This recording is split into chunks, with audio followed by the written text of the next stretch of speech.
Welcome to Sage Dad Life. I'm Rob, a dad who is on a unique journey. I've raised a wonderful son and daughter now in their 30s, and at 55, I find myself facing and embracing fatherhood again with my 2-year-old daughter, Sage. I've learned many lessons. Being a father isn't just about time, it's about intention, and I intend on being the best dad that I can be. Here, we break the mold of traditional fatherhood, embracing the joy, challenges, and wisdom that come with raising children to be equipped for this ever-changing world. If you're a dad looking to lead with love, confidence, and hopefully a little humor, you're in the right place. Let's dive in. This episode of Sage Dad Life could be sponsored by your brand. Just like fatherhood, the best things in life come with support, guidance, and a little wisdom. Help dads navigate their journey with confidence. For your quality brand, we're proud to present engaged and empowered fathers. Visit www.sagedad.life or email rob@sagedad.life for more information. Hello, and welcome to the very first episode of Sage Dad Life. I'm your host, Rob, and I am so excited to have you here as we embark on this journey together. This podcast is about something deeply personal and meaningful to me, fatherhood. Not just fatherhood, but the joy, the lessons, and yes, the challenges of being a present and intentional dad. To give you a little personal background, I am the father of 3 wonderful children. 2 of them are grown and have lives of their own. They're in their 30s. And I also have a 2-year-old daughter who keeps me on my toes every single day. At 55 years old, I've had the unique opportunity to experience fatherhood at different stages of life. And let me tell you, it has been the most rewarding and humbling adventure of my lifetime. I really hope that Sage Dad Life becomes more than just a podcast. I'd like to build a space where we explore what it means to raise strong, confident, and compassionate children in today's crazy world. It's inspired by themes like the Girl Dad movement, which celebrates fathers taking on non-traditional roles and embracing the unique challenges of raising daughters, partly because my youngest is a daughter, and I have those challenges, and it is a different world today for our daughters than it was yesterday. And that's just a reality. It's not a political statement. It's just a reality. And fathers will play an important role on building that next generation of women who will have to live in this world that we're leaving them.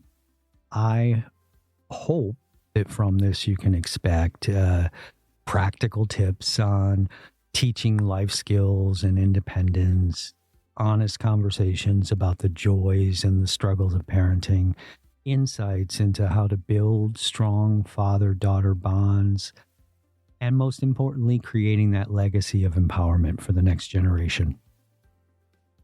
I'm going to cover things like teaching resilience and instilling confidence, fostering creativity, and navigating tricky waters of modern parenting.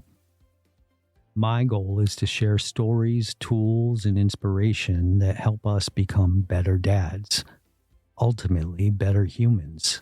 Let's talk a little bit about why I started this podcast. My journey as a father hasn't been exactly linear. I had children early in life and I had children late in life.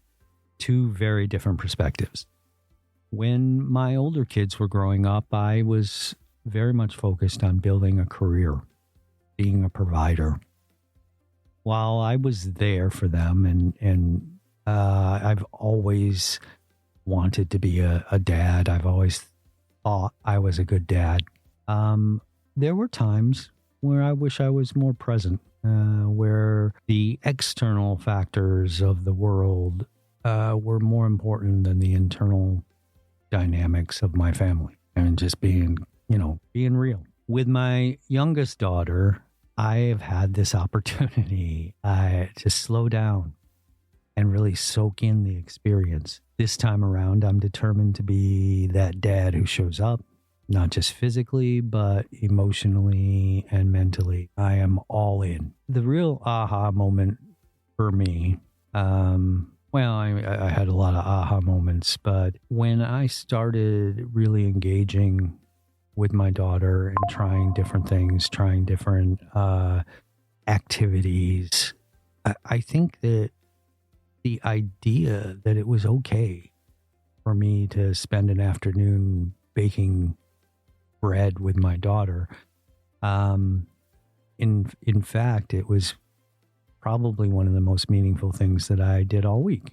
I have just tried this time around to be there. In fact, when I found out that my daughter was on the way, I talked to my older kids and I said, tell me, what did I do good and what did I not do good as a dad? Was I a good dad? And, they're nice people. So yeah, they said I was a good dad. But it was really, it was the memories of doing things together that were most important to them. They didn't remember the long hours that I worked. They didn't remember my paycheck getting bigger and bigger as my career grew. They remembered the little things that we did. And then I look back and it was my first marriage, and we spent so much time building our life. We probably spent too little living it. And I gotta think that that's common when you start out at a young age. You have so many things that you have to accomplish to stabilize your life. I can be proud of some of the things that I did and even quite accomplished in my career. But when I changed, when my life shifted, but the things that I missed the most were, the Christmas ornaments that we collected every year. Things that had memories of my children and things that I could look at and say, I remember that. I remember that moment with my child. None of them had anything to do with my career. And, just like many people, it really was the onset of COVID that sent my career into a death spiral. As a 55-year-old in technology, you can imagine that, the jobs were not there. And I've had to reevaluate everything about my life and what is important and what is not important. And that process has been painful, but also incredible. I mean, it's just absolutely incredible. And the fact that my daughter came along and the journey that we've had so far just makes me a different person. I don't know how else to explain it. I want to be a different person. I want to be a great dad. I want her to look back at time we had together.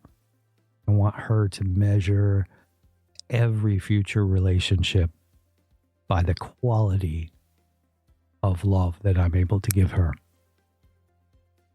because she deserves that. And I think that will be my greatest accomplishment. Okay with that. In fact, I'm more than okay with that. I think that is more than anyone can hope for.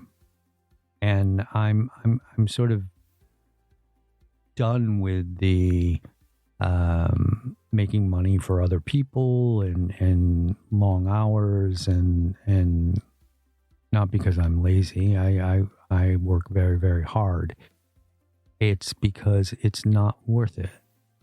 The material things that you get, the paycheck that you get, it can all go away quickly. You can be discarded very, very quickly. But your family, your children, they don't discard you. They're what's important. And I hope that this podcast really lives up to that. And I think fathers deserve credit. Too often, I think fathers are sort of relegated to the breadwinner role. Mothers are the caregivers. Mothers are the teachers. Fathers have so much to offer. And good fathers already know this. And there are lots of good fathers out there. Lots of better fathers than I am, I'm sure. So I will invite them and I will talk to them and hopefully we'll all get some ideas from their experiences. I'm going to focus probably on mostly older fathers who have lived it, who have made the mistakes and who have done the things. Nothing against newer fathers, but you guys are still learning and you'll get there. And if you're listening to this podcast, I think that the idea that you want to be a better dad is phenomenal. These special guests probably won't include a lot of quote unquote parenting experts. I've heard some of those podcasts and, there's quality stuff out there and there's crap out there too. I have the requisite 10,000 hours to be an expert at parenting. They're real hours in the trenches doing the job. I don't need a college diploma that focuses on children's studies or anything else that to be a good dad. And there have been good dads throughout history who never had any of that. And those dads, I think their story needs to be told. I think you need to hear what is on their minds and what they remember and how they remember and what's important to them. I might throw a mom in there once in a while, share insights and experiences about the role that their partner or whatever relationship to the father figure that they have for their children and their perspective on it. We're going to keep it real. Parenting is not always picture perfect. I'm not going to spend hours virtue signaling about what a great person I am and how I have every answer, because I don't. I do know a lot because I've done a lot. I've had a career. I've had a top tier income, and I've worked at hourly rate, and I've done both. I know technology, but technology doesn't do much for older people, and it's not something that gets talked about a lot. But I'm sure there's others out there like me who are facing this sort of second life. And let me share, a quick story about Sage and I. And I just really wanted her to get involved with preparing family meals and understand what it takes to put food on the table and put dinner on the table. And so this fall, I planted a garden with her. We went out and we watered it every day. I'd never done a garden before. We ended up doing pretty good with the tomatoes. We got lots and lots of tomatoes. So made sauce, made salads, everything you could possibly think of with tomatoes. Pumpkins, they did okay. Like I said, it was my first gardening experience. And I hope to do better this spring. But it was so much fun to do it with her. And we'll talk about that a lot in the spring as we take lessons learned from this past fall, and we'll apply those. And she's a little older and can participate a little bit more. And I think that we'll have a lot of fun doing that. But after the garden kind of ended, I wanted to keep doing this. And it really started, I think, with the tomatoes. We had, planted and grown these tomatoes, and they were delicious. And I wanted her to see the sort of completion of that. So we made dinner a couple of times, and we made a beautiful quiche, and I made my first pie crust ever from scratch. And then we made this quiche, and everybody loved it. It was delicious, and we had fresh cut tomatoes. We made pizza, which was a little bit of a fail because I got this outdoor pizza oven, and I kind of burnt the pizza. It was charred beyond recognition. My mother-in-law graciously ate it anyways and said she likes burnt stuff. So, go figure. But the process of rolling the dough and putting the toppings on the pizza, that was something that Sage was really, really engaged with.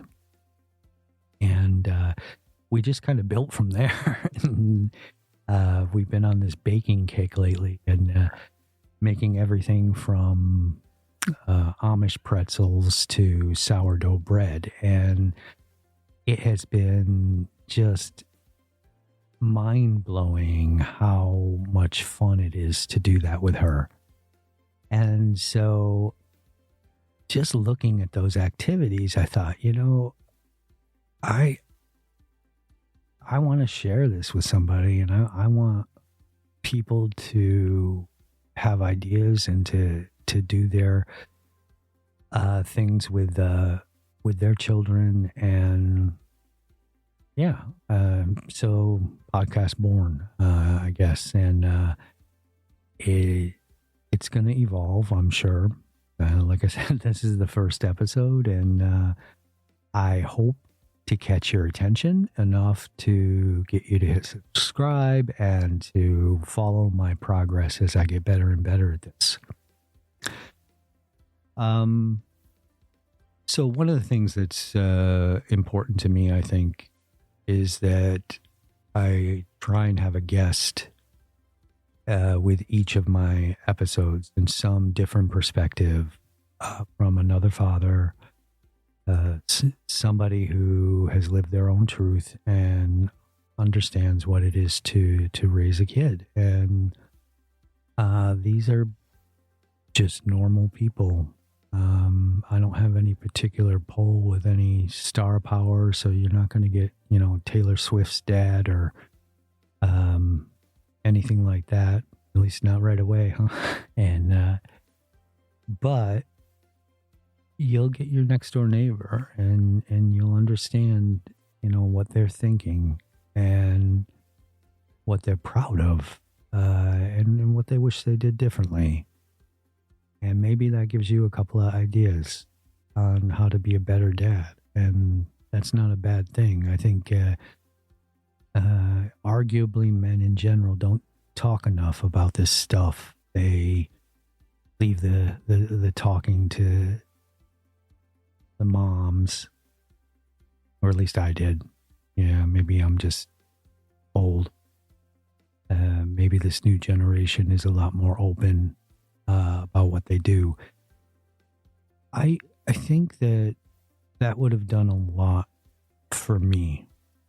if I had had, a support group or a support network of other dads to talk, to strategize about different approaches to take, to encourage me, I think that would have made a difference. So if I make a difference by sharing these stories, I think that's a valuable thing.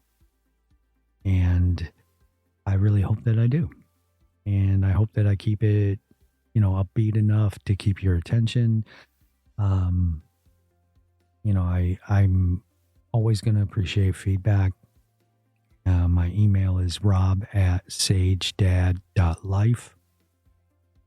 So reach out to me for really any reason. A couple of housekeeping things. I'm going to share activities that I do with my daughter.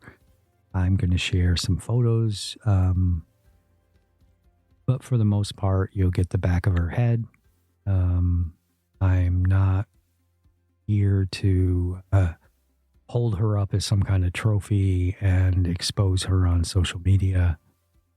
This is about fathering and being dad, not about look at how cute my kid is, or living through them or anything like that. So, but I do want to share activities. So I've experimented a little with doing some video of our baking experience. And so I'm going to share that. And who knows? This will evolve. I promise you that. So again, my email is rob@sagedad.life. And certainly any feedback that you might have, any ideas for future episodes would be great. Also, any dads that you know who have interesting stories or who are particularly proud of their parenting legacy, or just, would be willing to talk.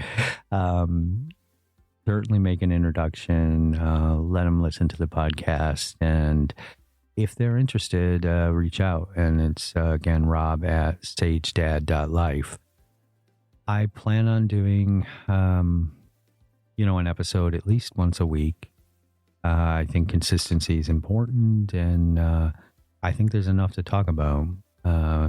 Certainly enough in my daughter's activities to keep everyone entertained for once a week. I think that's fair. I will share, bits about me, about my life, and but I'm, for the most part, going to try and keep, anything that could personally identify my daughter out of the experience.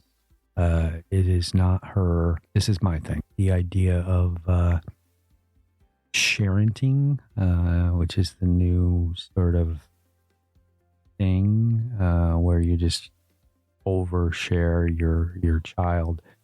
I think that is not healthy for anyone. There will be people who hear that and go, "Oh, you're sharing photos all the time." Those are people in my network, and I do have a Facebook account and a Instagram account, which are private. I have less than 100 friends. I think it's down to about 70. And those are people who are important to me, people who have shown an interest in, keeping up to date with what is going on with my life or with my daughter's life. And I will share things on there that I will not share on the public Sage Dad Life sites. And I expect them to respect that and likewise not share the photos and things that I share on the private channels outside of those channels. but I do share. And kind of rewind for a minute.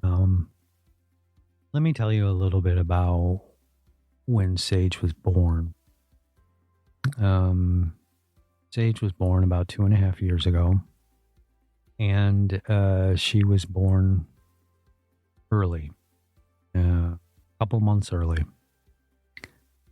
And her mom spent about a month in the hospital before she was born.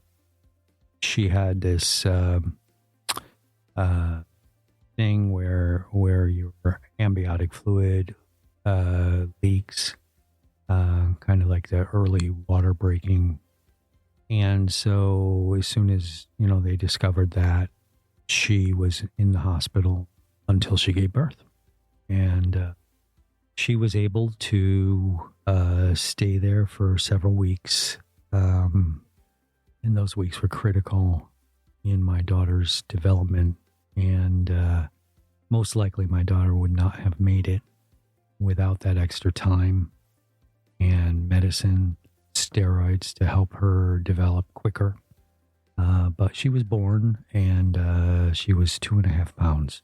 2.5 pounds, and went, directly into the NICU. And I spent the next 6 weeks visiting the NICU every day. My wife and I were the only ones allowed, to interact with our daughter. We had to, scrub up every time we went in the room and ask permission to hold our child. Those are tough things. Sitting there and listening to the monitors beep and watching the oxygen level of my daughter's blood and watching, alarms go off, watching her little toes turn blue because of the central line. All of those things were life-changing. During that time, I had faith that she was going to pull through, that she was strong.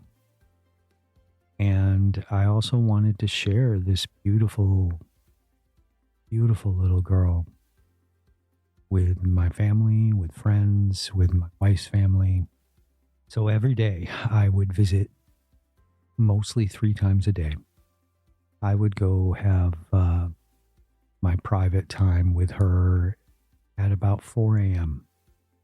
I let my wife sleep, but I would drive over and I would sit with her from day one. And I would stay with her and I would talk to her and I would just be. And then usually around lunchtime, I would run over, deliver whatever milk my wife was able to collect, and just check on her. And then in the evenings, I would bring my wife over, and my wife would spend her time with her. And each one of those visits was very special. And I took photos, and I shared them with my family every day on it was text messages.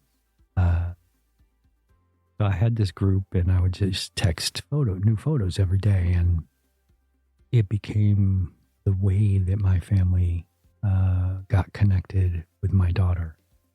And when we were able to come home, and when we had her and we were taking care of her, and we were facing things like a formula shortage and just crazy stuff. I started, instead of doing the text message, I started sharing on Facebook. And to do that, I reduced greatly my circle and unfriended a lot of people. People who I had contact with over the years, but they weren't family. They weren't really close friends or anything like that. I just wanted to be able to share, and yes, overshare with people that it really mattered to, and so I've continued that, and I have tried to keep it in that world, and there are family and friends on there who probably think I'm like crazy for sharing as many photos as I do, but it really does come from a place of wanting to keep everyone connected. I have family everywhere from Oklahoma to Switzerland, and those people want to stay connected, and sometimes it's the little things that get posted that they'll go in and they'll like it right away because it made them feel a certain way, or they felt particularly connected to that image or that comment. And I don't know. It's just I don't regret that. I don't regret all the photos I have. I have a real timeline of her history to date. When I decided to do the podcast, I realized that I was probably going to share outside of that circle. And so I really thought a lot about what I was going to share and how I was going to share it. And, I made some conscious decisions, and I'm not saying that those will be the way it's going to be. I'm going to kind of see how it goes. And I want to share my daughter and what she's doing and what's working, what's not working, and everything else, but not. I would be mortified if I took an embarrassing moment and put it out there in the ether for her to live with for the rest of her life, or I want to be that respectful person. I want her to look back at the history of this podcast and of things that she did with her dad as real moments. And there's a certain level of privacy to those that I want to try and maintain. And so as I experiment with this, just, bear with me. Anyway, I'm just sort of rambling now. So I want to get to my first guest, and we're going to talk about his journey as a father, and I hope that you enjoy it. And again, I hope you subscribe, and if you have a father that you think would be a good guest, let me know. I'm accessible. It's Rob at SageDadLife. Rob at sagedad.life. And I'll get back to you best I can. Welcome to Sage Dad Life. Today I have a special guest with me, Paul Kizmann. Paul, welcome to Sage Dad Life. Great to be here. Thanks. Can you tell me a little bit about yourself and your journey so far? Well, I started out in a very traditional upbringing as far as family life. Back in the 60s and the 70s, parenting roles were very specific in a lot of ways. Father went out to work, bring home the paycheck. Mom stayed home, raised the family, raised the kids. In my mom's case, she was in charge of 5 very active boys and no sisters, no daughters. And Dad had to work kind of 6.5 days a week just to support us. That's a lot of mouths to feed. Oh yeah, a lot of, and we were hungry boys too. And in fact, we never ever saw the inside of somebody else's house. We were never invited to other people's house because of that. Mostly, the roles of parenting were set by them. My mom Well, now I realize had the unfair portion, literally worked 10 days a week compared to my father's 6.5 to keep going with us. And it was definitely a challenge. So now that I'm, older, had one daughter of my own, my life started out with a significant amount of education. I went through all the way to a couple of years in college. I did go to art school, but through the opportunities afforded to me, I was able to learn how to work on heavy equipment. I was a heavy equipment technician for about 15 years, and then eventually worked my way into equipment management and ended up as a Caterpillar branch manager for Caterpillar dealership. Recently retired a few years ago, and now I didn't want to sit around, so I became a school bus driver, which I'm enjoying the interactions with the kids. And I think you've mentioned it to me in the past that we see a lot of the similarities. I see a lot of the similarities of these kids with my own daughter, and I'm enjoying it a lot. So it's been kind of an interesting experience to go from full-time management to watching and driving kids to school. Can you tell me a little bit about your daughter and the person she's become? Yeah, she has been the light of my life, basically, from day one. She is an extremely sociable person. I think the last time I checked her Facebook, she had almost 2,000 friends on just her Facebook account. One of the jokes that we have is that anytime we would go out to a restaurant, she would inevitably run into one of her friends that she either worked with or went to school with. So it's kind of a running joke with us. But her education, very similar to my own, couple of years of college. But her work ethic, her drive, must have come from my father, who worked very hard to get where they were. She has eventually worked her way into management. And she's the type of person that works well with people, likes to see their personal growth. People enjoy working for her. So I think there's a lot of similarities in our experiences thus far through working life. Nice. She sounds pretty special. She does. She is. Not because she's mine, but because she is. Can you take us back to the moment when you first found out you were going to be a father? What kind of emotions ran through you? Being a young, growing up in a house of all boys, never really had the sister aspect, learning how to deal with emotions. And it was I think I was pretty calm about it in the beginning. I was very happy. What made me feel good about knowing that I was going to become a father was the idea that I was going to achieve something that my parents did, that I would become someone who was depended on and, hopefully become a leader within my own family. But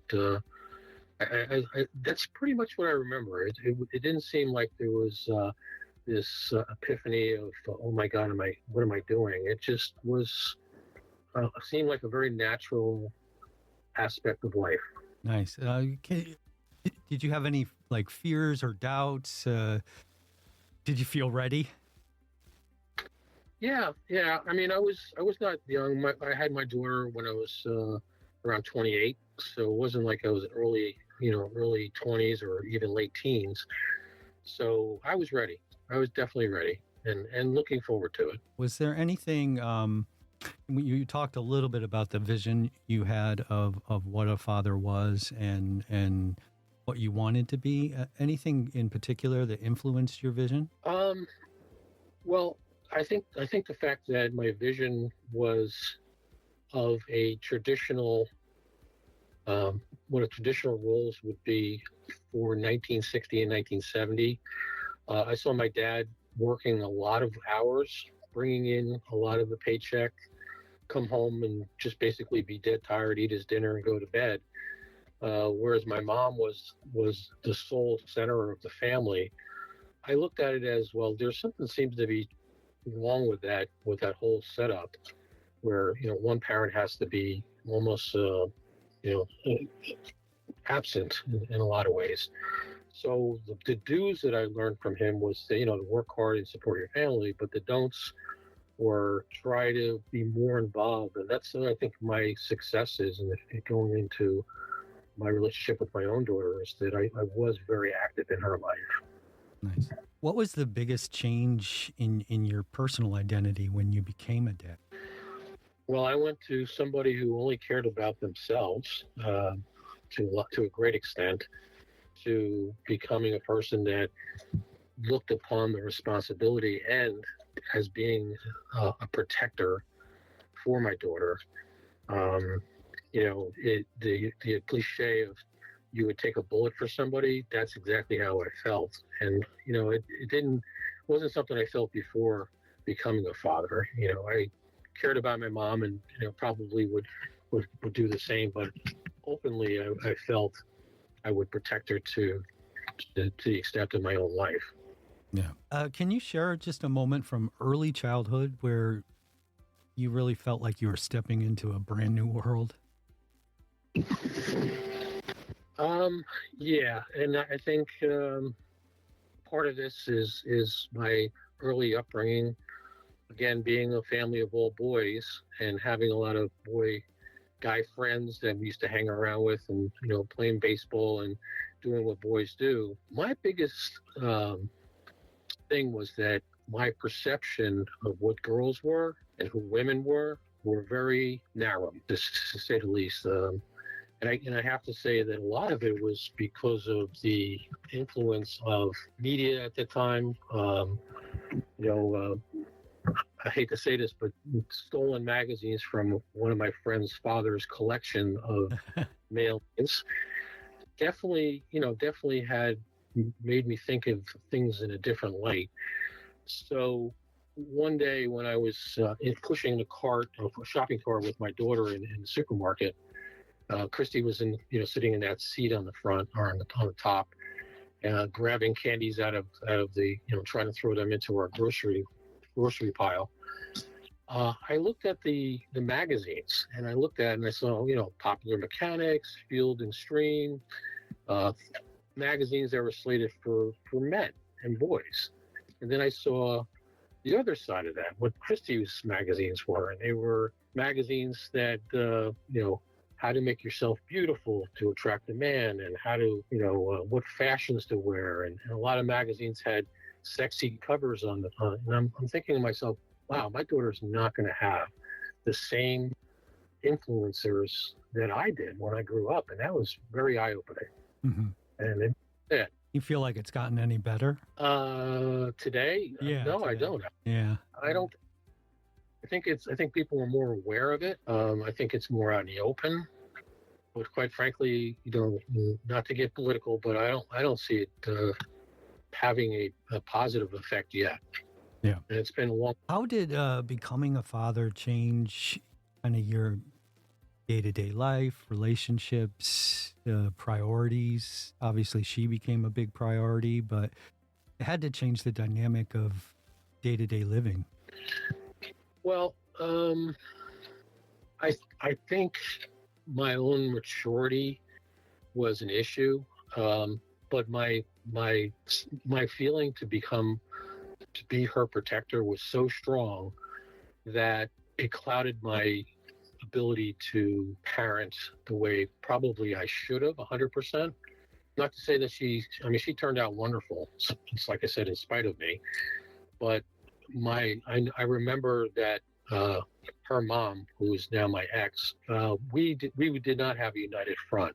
Now, I don't know if I would ever have agreed to some of the parenting tactics that she had, but we definitely caused a problem and a rift within my relationship with her. And it also made it tough for me to be a parent who wasn't more of a friend to my daughter than somebody who was more of somebody who can give out reasonable discipline and make her, give her good guidance. So there was a little bit of an issue with that. So her being my priority and me feeling that I needed to protect her at all at all costs, definitely had some negatives. Not all negatives, a lot of positives, but some negatives in relationships. What is it? What was the most challenging moment you faced as a father, and how'd you get through it? As I said before, learning to be tough, learning to be a father when I needed to be a father instead of just a cool dad or whatever you want to be. It made my I don't think it was good for her. So that was really the challenge was to get from that point. Eventually I did, but it came later in life where I was a lot tougher with her. And I think about, maybe if I was tougher in certain instances in her early days, maybe her ability to finish college or do certain things might have been, it might have happened instead of, not happening. Yeah. Have you ever doubted yourself as a dad? How'd you handle that? Yeah. Well, I think this is probably the part where I go into how I kind of changed our relationship. When she first started driving, she was not a good driver. She had several considerable accidents with her cars, and I worried a lot about it, especially with the use of her cell phone, text messaging. It was constant worry, but I couldn't get that across to her. One day or one evening, and this is after I'm separated with her mom and living in another place, I received a phone call from her. It was probably about 2:00 in the morning. And she goes, "Hi, Dad. Don't worry. I'm at the hospital. They just want to get checked because I had an accident on the parkway." And half asleep, I kind of said, "Oh, okay." So then I'm waking up after that, after I hung up, and I'm like, "Wait a minute. She had an accident. What's going on?"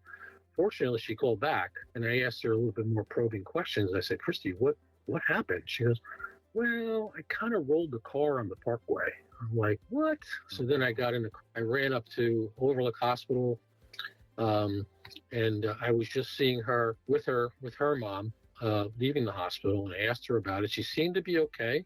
She seemed a little bit, cavalier, nonchalant about the accident, but I waited maybe an hour or so for the lot that her car was towed to, and I went to go see it, and I said, "Oh my God, this car looked like it went through like a cement mixer." Well, every part of it was dented in. Her side of the car was okay, but the passenger side was completely crushed in. And I literally went to pieces at that point. And a few days later, I talked to her on the phone, and I just lost it. I was both angry, crying, telling her I don't want to lose her. I couldn't bear it if she died before I did. I told her she had to stop doing what she's doing. She's gonna hurt herself, and she'll be the end of me for sure. And I think that period of time, that conversation on the phone, had to have some kind of a change in her life, because she ended up not having any more accidents. She would always say, "I'm not on the telephone when we're talking to her," or she's not texting on the. She was very adamant about not doing the things she did before.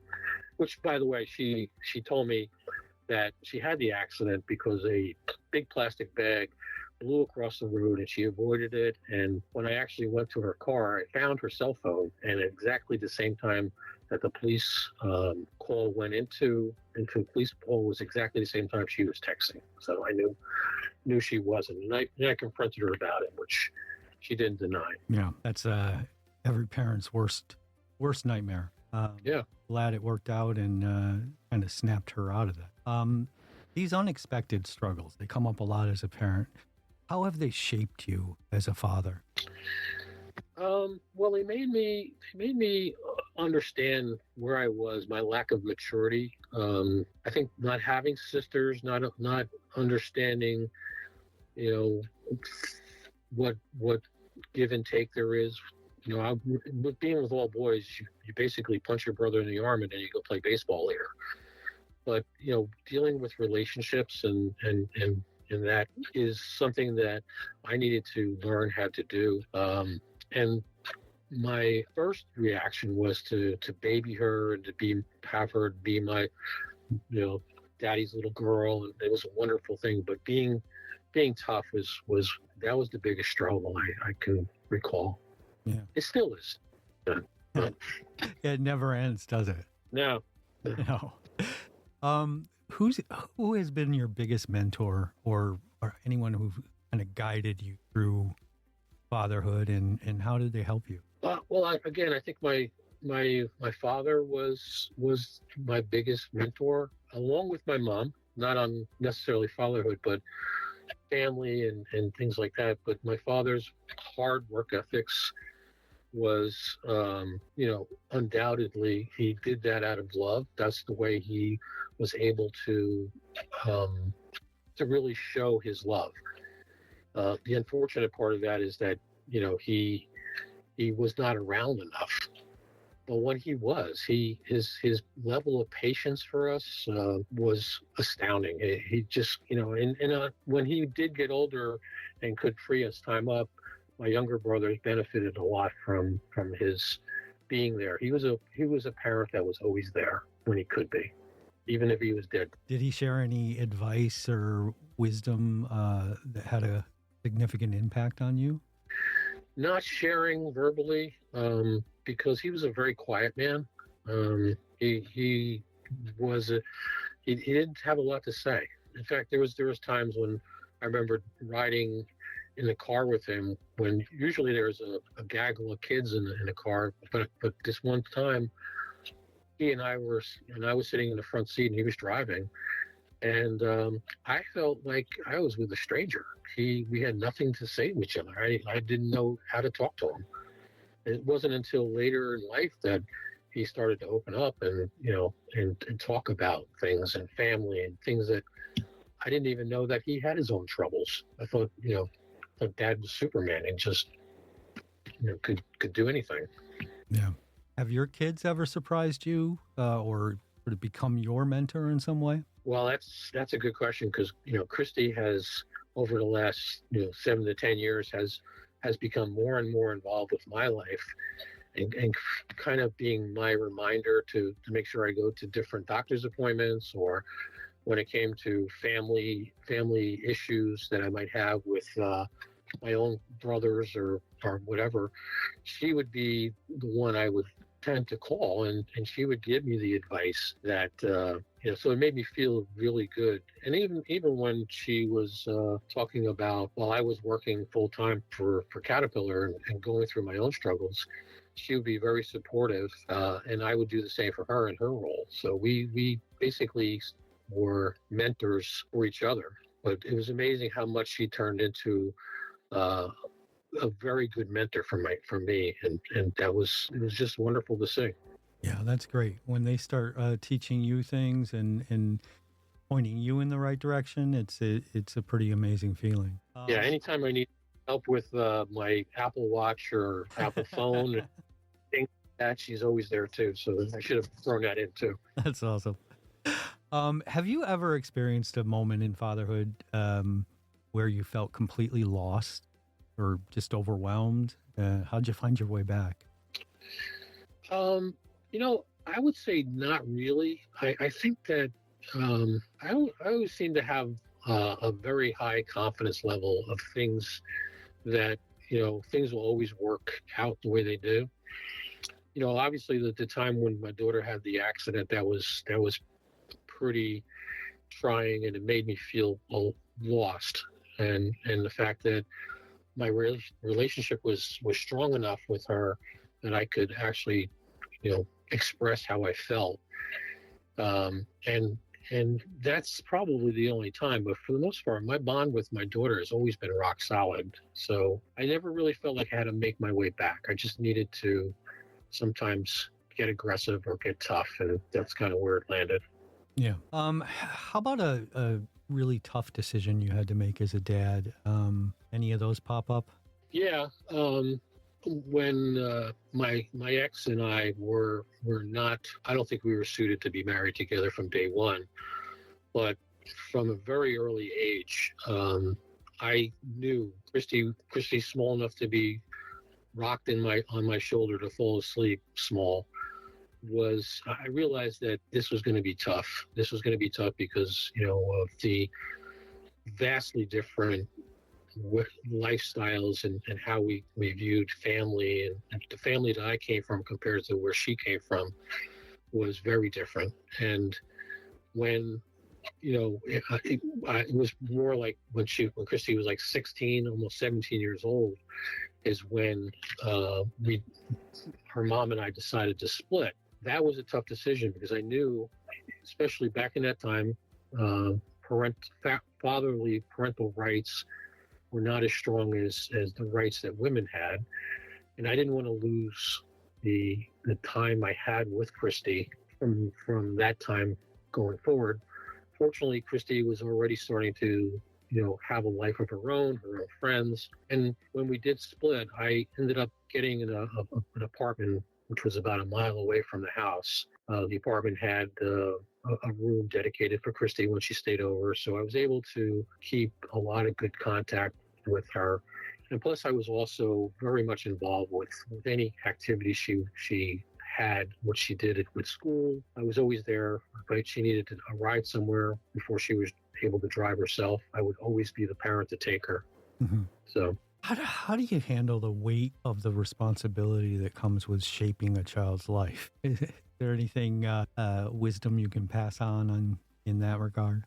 Well, I think at first when she was very young, most of the tasks and shaping are mostly functional, like making sure she's fed, getting her to preschool, picking her up after aftercare, being the one to make sure that she is healthy and whatnot.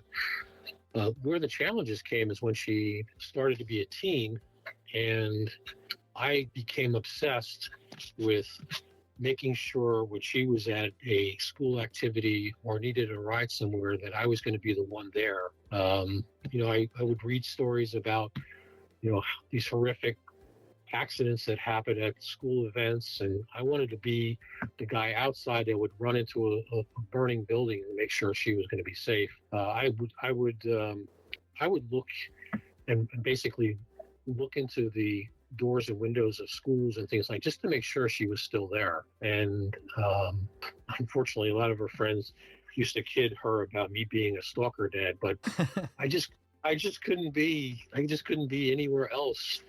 There was one time she went to she was at a high school event. She wanted to go to I think it was one of the local chain restaurants with her friends after a school event. And I said, okay, I'll drive you over there. So I drove her over there and sat out in the parking lot, and I watched her come out of the restaurant early and get into a van. So I drove after the van, and they pulled up into a diner. And as she got in, I called her on her cell phone and I said, I'm sitting right here. Come to me. You're grounded. So she got in and she goes, but Dad, the other restaurant was, and she gave me all kinds of stories. And actually that was one that her mom, my ex was kind of saying, boy, that was pretty tough on her. But I just felt like, I had to be there for everything, Yeah. And of course, I gave her very readily. I never held anything against her. Yeah, absolutely. It's nothing can get in the way of that relationship. How has fatherhood changed you as a person? Well, without hesitation, growth and maturity, personal growth and maturity was something that changed me from this carefree young guy who didn't have any responsibilities other than to make sure, he can work a part-time job or do something like that. And it really, really changed me to the point where, even how I conducted myself with other people, it was a huge thing. And, it might be corny, but my daughter made me a better man. Not without corny a doubt. at all. Not corny at all. And I think true of most of us. What's something that you kind of went into this whole parenting experience thinking and then you completely changed your mind about? Well, for sure. And I mentioned it before, traditional parenting roles back in my days, we would go out. Dad would be already gone for work. We would go out all days long. Mom would be home doing mom things and making sure that there was dinner on the table for us and him, my dad. And I saw that as the way of life. And I think it was that for many people, that the mom dad relationship was so standardized that when I had Christy, which was probably when I was 28, I still felt that is the way that it should be. But life and people had changed, and you start seeing more of dual parenting roles between parents, where sometimes fathers were stay-at-home dads, and mothers were brought in the big paychecks and all those things. And I thought that was so wrong at the time. How can that possibly be good for a family unit, to have that kind of setup between the parents? And I think there could be an argument to say that there is some issues with with the growth of children and seeing that parents are not there. And Christy, basically, once we did establish that my wife was going to work full time, became a after school kid, which kind of hurt her, I think, in a lot of ways. So those changes were pretty hard for me to accept, going from one role to a dual parenting role. Mm-hmm. I know the accident sounds like a pivotal moment, but are there any other moments where you really felt like you leveled up as a father? Yeah, I would say, I would say that having my daughter, who would call me once I saw that she was no longer a little child or immature adolescent, and I could see that she became mature. It made me feel like, hey, I think I accomplished bringing up a decent human being in this world. And it made me feel as if, I really did something, and my fears of her going down the wrong path were no longer there. So it did feel good, knowing that she probably going to be okay. If you could go back in time to your younger self before becoming a dad, what would you say? What advice would you give yourself? Well, for me in particular, my preconceived ideas of women, men, and girls would be a huge thing. I think that even in today's society is something that young men should be aware of, should be taught by their parents, that they their ideas of what women are is wrong in some respects, and is tainted by the visualizations and the things that we read and hear about.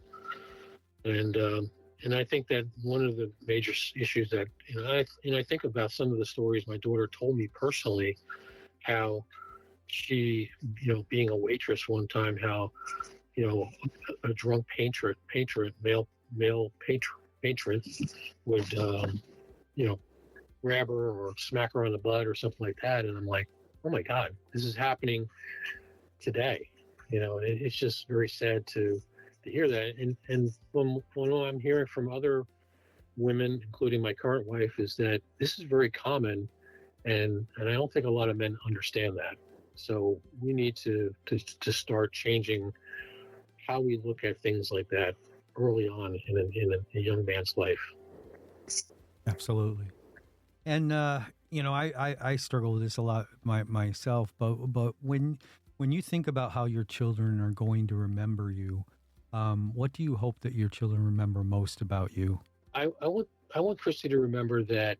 I want her to remember how much I loved her, how much I love her today, and how much she means to me, and I think she does feel that way, that I am totally in her fan club and want her to succeed, and I think that she carries that with her and will always carry that with her. It's because she is my world, and I think I've accomplished getting her to understand that. Yeah. Are there anything else in the legacy you want to leave behind, not just for your kids, but potentially other fathers who are looking for guidance? Yeah, I mean, there's all kinds of people out there that have different opinions on how to be a father, how to be tough. I think that for my case, that I might have been a little bit easier to Christy, where I should have been tougher in some instances. So to figure out that perfect balance kind of depends on the child also, what they need. Christy turned out to be a wonderful human being, so maybe I'm putting too much on my own shortcomings, but I think that being the best person you can be, the best parent, and understanding no one's perfect, love your kids more than yourself, and most importantly, be human and be, when appropriate, be ready to say you're sorry when you mess up, and understand that they're looking at you to be loving enough to care when you make a mistake, to say you're sorry. I think that's so important. Of course, I've only been sorry once in my life, but of course, but yeah, it's they're human beings. They're little human beings with feelings, and they understand more than you think. And if you are unfair, or if you are caught with something that you did wrong and not able to man up and say that you were wrong, they're going to know. They're going to know. So, well, Paul, I want to thank you very, very much, and you've been a terrific guest for this first episode of Sage Dad Life, and over the coming weeks, we'll have more and more fathers who come in and give their perspective. And I do think that it's helpful to hear this from other men. I think you mentioned it. Men just aren't that great at talking about these things, and hopefully we can start to change that. Yes, I agree, and I thoroughly enjoyed this moment with you, and I hope that you're right, that men will start to listen and learn from themselves. And I think it is a good thing for us to open up and see that there's a lot of similarities in how we grow our kids into normal human beings, and what effect we actually have on them. Absolutely. Thank you very much, and you have a wonderful day. And you too, sir. Have a good one. Bye. This episode of Sage Dad Life could be sponsored by your brand. Just like fatherhood, the best things in life come with support, guidance, and a little wisdom. Help dads navigate their journey with confidence. For your quality brand, we're proud to present engaged and empowered fathers. Visit www.sagedad.life or email rob@sagedad.life for more information.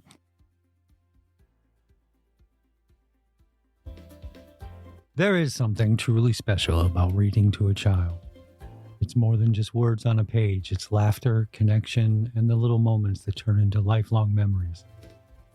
Whether it's a silly story that gets them giggling or a bedtime favorite they ask for night after night, books have a way of bringing us closer. In this segment, we're going to dive into some of the best and most read books in our house, because stories that we share today shape the love of reading for a lifetime.